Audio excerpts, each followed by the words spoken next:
Mais pour nous, tu n'es pas mort, tu nous as quittés, parce que tu es un grand homme, et les grands hommes ne meurent pas.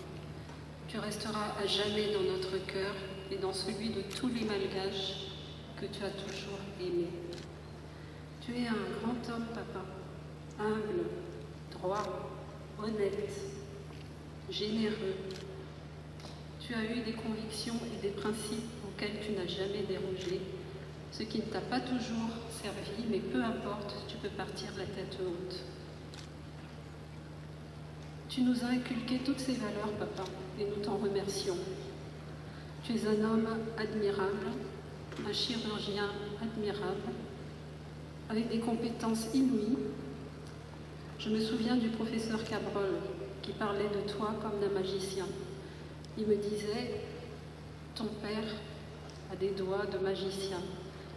Lorsque je faisais des interventions chirurgicales et qu'il y avait des complications, je faisais appeler Zaf. Il suffisait qu'il soit là, qu'il appose ses mains et toutes les complications étaient résolues. Donc pour cela, papa, je sais que tu étais quelqu'un de formidable.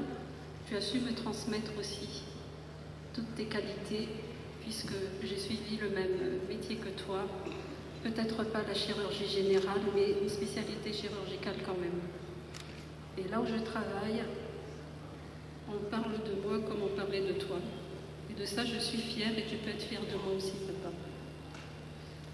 Quant à maman, elle a perdu sa moitié, mais tu peux être fière d'elle, car elle a su rester forte, digne, elle a de la classe comme elle l'a toujours eu.